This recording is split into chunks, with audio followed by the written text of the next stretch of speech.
საშინაო სკოლის გაკვეთილებს წარმოგიდგენთ კომპანია Silknet.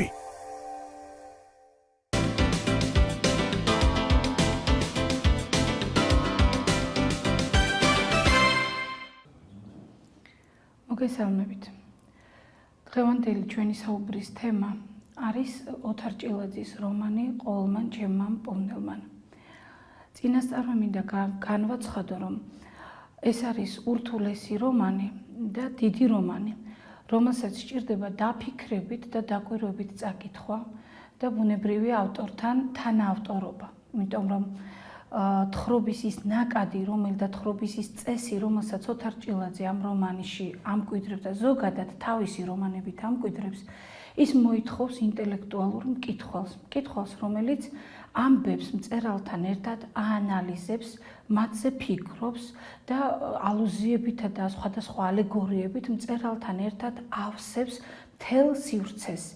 ამიტომ ოთარ ჭილაძის რომანების კითხვა ზოგადად მარტივი საქმე არ არის, თუმცა ერთი შეხედვით, როცა ამბავს დაიწყებთ და დაიწყებთ მის წაკითხვას, აღმოჩნდება, რომ ამბავი ადვილად გასაგებია, თანამედროვე ქართული ენით არის დაწერილი, ძალზედ პოეტურია მისი მეტყველება, მისი ენა, არის უამრავი შედარება, მეტაფორული ენა, პოეზია პროზაში, იმიტომ რომ მთელი ფრაზები არის საოცრად პოეტური, საოცრად ამაღლებული, ღრმათან ერთდროულად.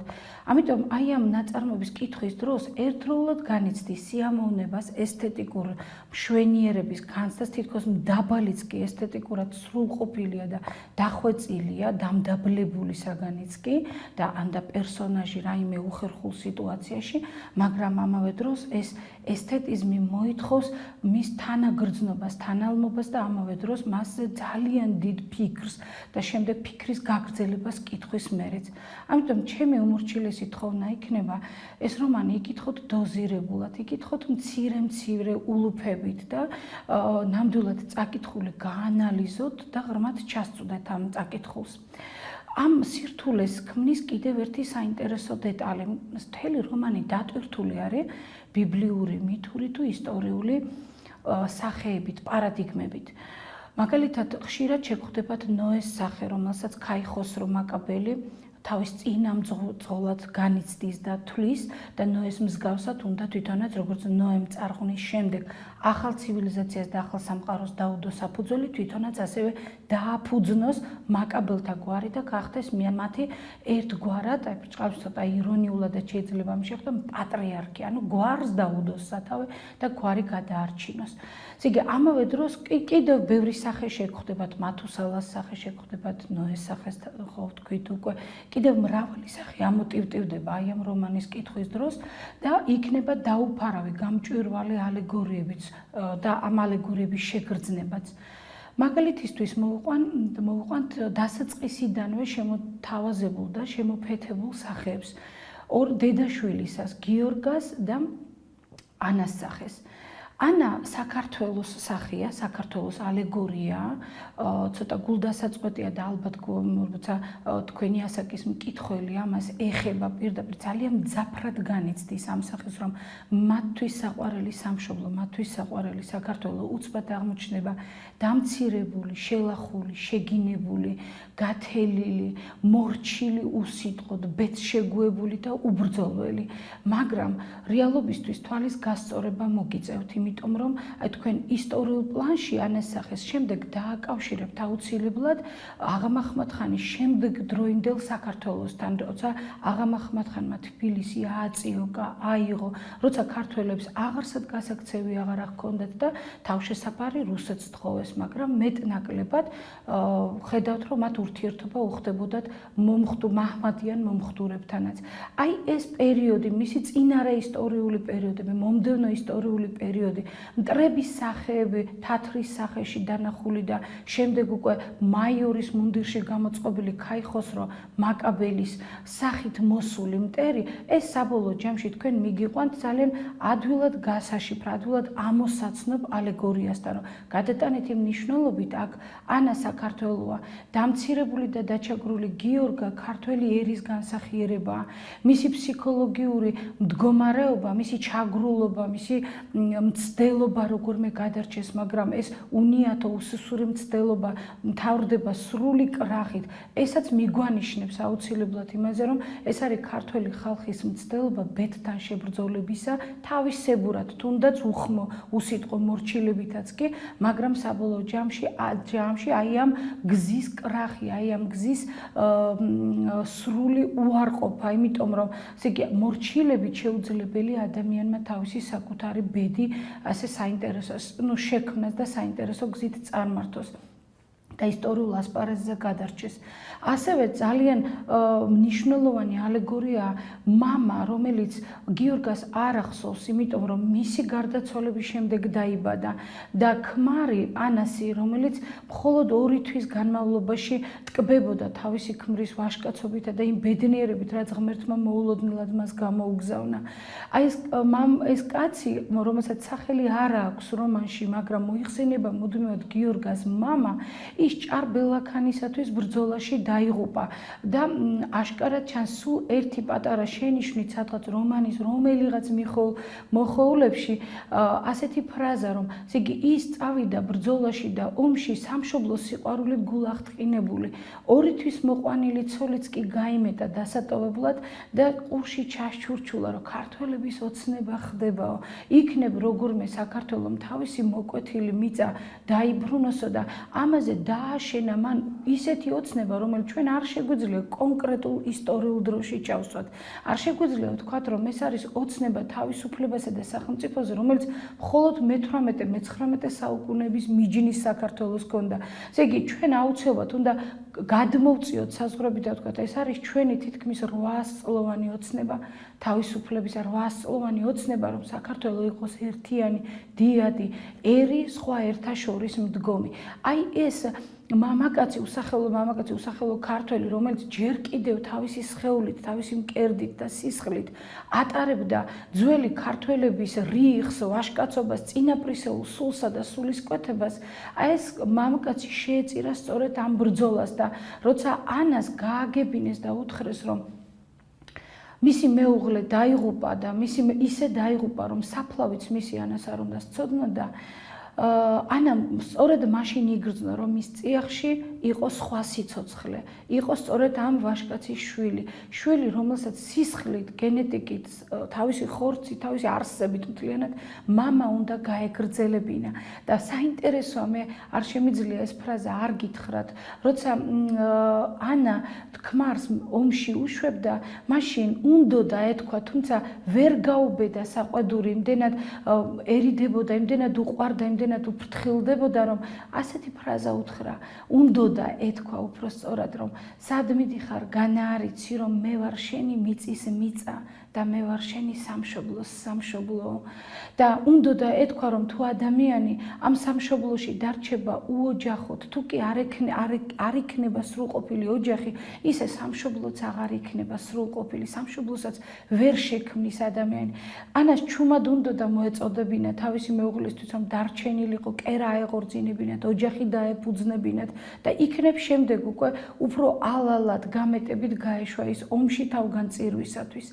ნუ სამაგიეროდ, როდესაც ეს მამაკაცი დაიღუპება და გარდაიცვლება, ანას ოჯახს, როგორც უპატრონო ოჯახს, შემოეჩვევა თათარი.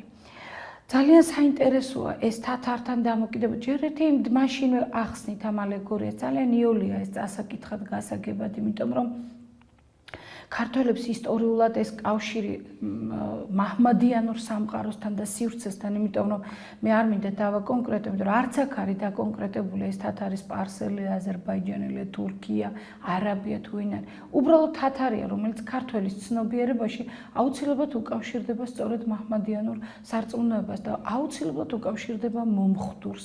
აი ეს თათარი მომხდურია, რომელიც მოდის და ისე ღებულობს ანას სხეულს, არ მინდა ვთქვა სიყვარულს, ისე ესაკუთრება და ისე ეპატრონება ანას სხეულს, რომ არც ეკითხება.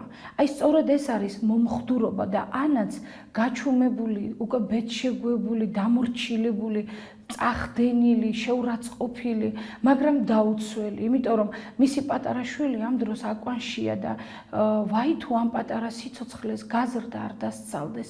ერთბაშად მას აქვს დიდი პასუხისმგებლობა აი ამ გარდაცვლილი მეუღლისა და ახლად დაბადებული შვილის მიმართ, იმიტომ რომ ის ვალდებულია ეს სიცოცხლე როგორმე გადაარჩინოს და მას ეშინია თავდაპირველად თათრისა. ეშინია იმიტომ რომ ვაი თუ ეს სიცოცხლე მისი ნალოლიავების სიცოცხლე შეიწიროს ამ თათართან დაპირისპირებამ, წინააღმდეგობამ და უარის თქმამ.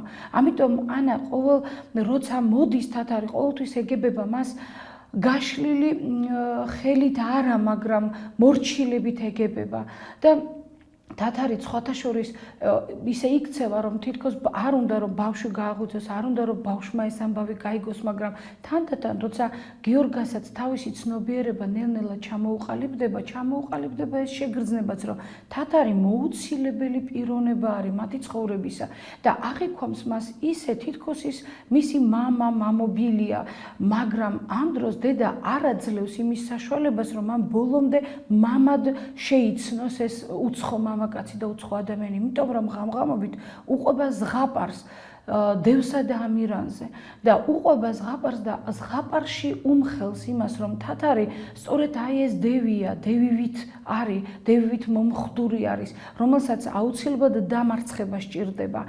სწორედ ამიტომ გიორგას თანდათან ჩამოუყალიბდება ისეთი დამოკიდებულება რომ ბოლოს აუცილებლად ეს თათარი უნდა მოიშოროს გზიდან, ალბათ მაშინ როცა ამისი ძალა და ვაჟკაცობა ეყოფა.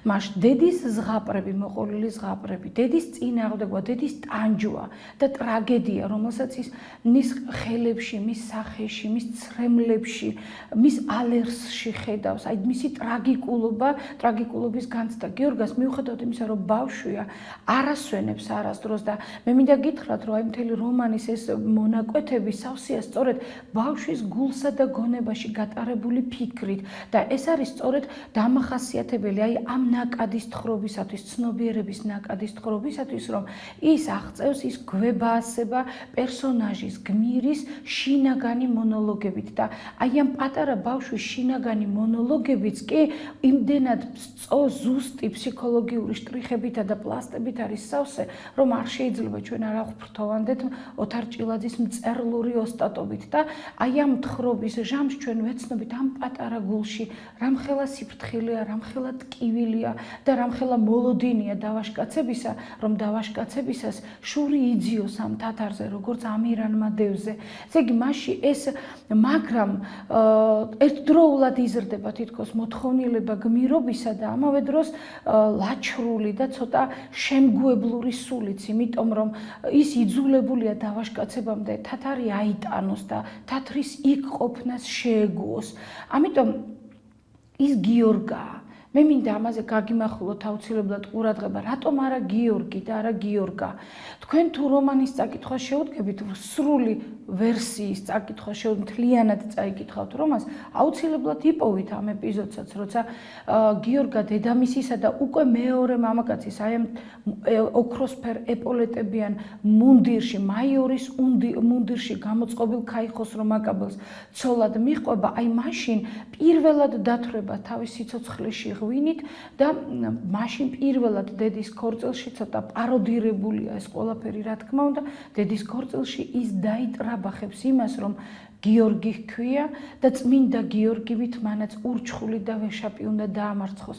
მოგეხსენებათ, ეხლა აქ ბუნებრივია, თქვენ მთელი ქართული ლიტერატურა, კლასიკური ლიტერატურა ნასწავლი გაქვთ. ალბათ თქვენთან ალუზიურად ნელ-ნელა შემოვა ოთარ ჭილაძისთვის იმდენად გაშინაგანებული, გათავისებული მხატვრული სახეები. არ შეიძლება არ გაგახსენდეთ გრიგოლ ორბელიანის ლექსი იარალი, სადაც ის პირდაპირ ამბობს, ვინ არის ის გმირი, ვინ აღჩნდეს გმირი, რომელიც თავისი ძლიერი მარჯვენით უსულოდ ვეშაპს მიწას დასცემდეს. ესე იგი, იქაც ეს გმირი ეროვნული გმირია, რომელიც ვეშაპის სახით, ვეშაპის მეტაფორით, ვეშაპის ალეგორიით მოსულ მტერს გინდა თათარი იყოს, გინდა რუსი, გინდა ქრისტიანი და გინდა მაჰმადიანი. სულ არ აქვს ამას არავითარი მნიშვნელობა, რომელიც აი ამ მტერს მოერევა და თავის სამშობლოს, თავის დედას გაათავისუფლებს იმ ტრაგიკული რეალობისაგან, რომელშიც ის იმყოფება.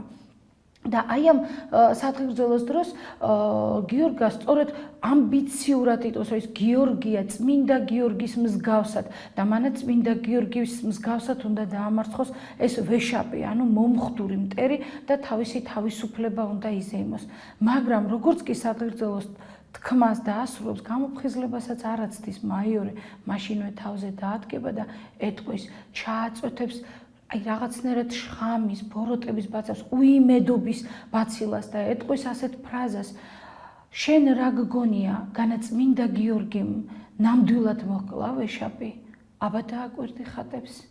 აბა დაინახე ზოგს ხახა, მართალია, ფერჩი, ნაძგერები აქვს მახვილი, მაგრამ პირი მაინც დაღებული აქვს, ან კუდი მაინც აწეული აქვს ზემოთ. ესე იგი ის ცოცხალია და წმინდა გიორგის ბოროტება ბოლომდე არ დაუმარცხებია. აი ეს ურწმუნოების, ნიჰილიზმის, საკუთარი არაраობის განცდა, რომ ესე იგი გიორგი ვერ შეძლებს ვერ შეძლებს გიორგიდ ქცევას და წმინდა გიორგის მოვალეობის ფუნქციის შესრულებას საკუთარი დედისთვის იქნება თუ საკუთარი სამშობლოსთვის, აი ეს მაიორის მოვალეობაა, რომლის სულშიც უკვე ღმერთს ადგილი აღარ აქვს და რომლის გულშიც მხოლოდ და მხოლოდ შხამი, სიძულვილი და შურისძიების დაუოკებელი ვნება ტრიალებს. მოკლედ საინტერესოა კიდევ რამდენიმე პლასტი აი ანას სახესთან დაკავშირებით, მინდა რომ ჩვენ ახლა ეს სახე როგორღაც გავაგრძელოთ და დავასრულოთ მინიმალურ დონეზე მაინც. აი ანას სახეში მე მინდა გითხრათ კიდევ ასეთი დეტალი. ცოტა მოგვიანებით, როცა ის გათხოვდება სწორედ აი ამ მაიორზე, შეეძინებათ მაიორსა და ანას უკვე მეორე შვილი, რომელსაც სახელად პეტრეს დაარქმევენ და პეტრე, რა თქმა უნდა, პატარა, რა თქმა უნდა, უყვარს დედას პეტრეც, მაგრამ მთელი გულით და სულით ის გიორგაზეა მიბმული, რომელსაც ძალიან ცუდი ხვედრი ერგო. როგორც უწინასწარმეტყველა, ვინმე usახელო პელო ძალომ და ვიღაცა კნაჭა გოგომ და პატარა ჩხიკვივით თავზე დასძახა დედის ქორწილის დროს ეს წინასწარმეტყველური სიტყვები, მას აუცილებლად სახლიდან გააგდებდა მაიორი და ასედაც მოხდა. ანუ ალეგორია ადვილად შეგვიძლია გავხსნათ, ხომ? ესე იგი, მომხდური მოვიდა, მამის სახლი დაუნგრია გიორგას, მამამისის ნასახლარითა და გამოყენებული ქვებით თავისი ორსართულიანი ქვისკიბიანი სასახლე, ქალაქური სახლი წამოჭიმა და გიორგას ადგილი მიუჩინა გომურში. სახლშიც კი არ უშვებდა და ეს პატარა ბავშვი შრომობს და წვალობს და გამოსავალს და ხსნას მხოლოდ და მხოლოდ იმაში ხედავს, რომ როგორმე თავისი ერთგულებით, თავისი შრომით მაიორის ყურადღება და ძველი მეგობრობა ეს გამოგჩა ჩვენ წინასაუბრის დროს. მაიორი, როდესაც შემოვიდა საერთოდ თხრობაში, ის შემოვიდა სწორედ აი ამ ბავშვთან მეგობრის, მოყრის სახელით. აქაც ადვილად საცნობი ალეგორია, ისტორიული ალეგორია იხედება, რომ რუსეთიც საქართველოში სწორედ ქართველებისათვის მოყრის სტატუსით შემოვიდა. ანუ ქართველმა მაშინ მტერი ვერ იცნო, მოყვარედ მიიჩნია და მხსნელად მიიჩნია. სწორედ ასევე გიორგა ვერ იცნობს მაიორში მტერს, მას შემოუძღვება ჯერ თავის სოფელში ურუქში, რომელიც ძველი შუამდინარული ქალაქის ანალოგია და განსახიერება და აუცილებლად ჩვენ მეტაფორულად უნდა დაუკავშიროთ ეს სახელი სოფლისა სწორედ იმ ძველ შუამდინარულ ურუქს და სადაც სიცოცხლე დაიწყო და სადაც სიცოცხლე და ცივილიზაცია განვითარდა. ამიტომ აი შემოუძღვა მერე უკვე საკუთარ ოჯახში და როგორც აღმოჩნდა, თვითონ აღმოჩნდა ამ ოჯახიდან განდევნილი და გაგდებული.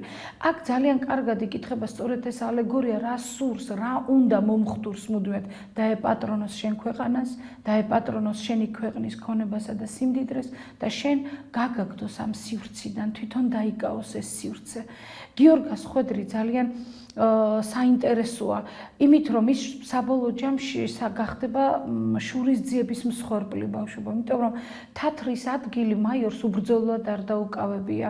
მან სისხლით მოიპოვა ამ ქალზე უფლება, სისხლითა და შიშით, ამასაც აუცილებლად გაცნობიერება სჭირდება, იმიტომ რომ შეშინებულმა ესროლა მაიორს დამბაჩა, ამით გამოაშკარავა თავისი ცრუ ვაჟკაცობა და მერე როგორც გამოირკვევა ეს მუნდირიც ხვისია, გამოირკვევა რომ მიწა-წყალიც ხვისია, სახლკარიც ხვისია, გვარიც კი ხვისი აქვს აი ამ ქართველს, რომელიც ოდესღაც საქართველოს მოსწყდა, მაგრამ ბოლოს უცხოსავით უბრუნდება თავის მიწა-წყალსა და სამშობლოს, გაუცხოებული უბრუნდება და იპყრობს თავის ქვეყანას. მას მოუწევს თათართან შებრძოლება, მაგრამ კიდევ ერთხელ ვამბობ, ის ესურის თათარს და დაჭრის ხელებში თათარს, მხოლოდ დაჭრის და გაუშვებს მას მტრობის გაუნელებელი სურვილით. მას აქვს მუდმივად მოლოდინი, რომ თათარი აუცილებლად დაბრუნდება და შურს იძიებს და წარმოიდგინეთ მისი მზაკვრული გეგმა, რომ ანას ცოლად შეირთავს და გიორგას ბრჭყალებში ჩავსვათ, ეს ირონიულად ვქვათ ეს ყველაფერი იშვილებს მხოლოდ იმიტომ,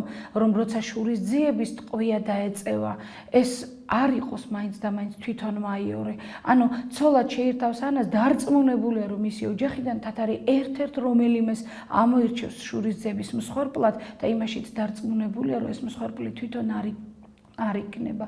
სხვათა შორის არც მოტყუდება თათარმა იმ გომურში მოკლა სწორედაც გიორგა, რა თქმა უნდა მრავალი წლის შემდეგ და ანაც ჭკუიდან შეშლილი ანა ჩაიცვამსრა თავისი შვილის სისხლიან პერანგს, აი ნახევრად შეშლილი, ის იმ გომურს აღარ მოსცილდება და ასე უგონოდ დალევს სულს. ქაიხოსროს სახე ცენტრალური სახეა რომანის.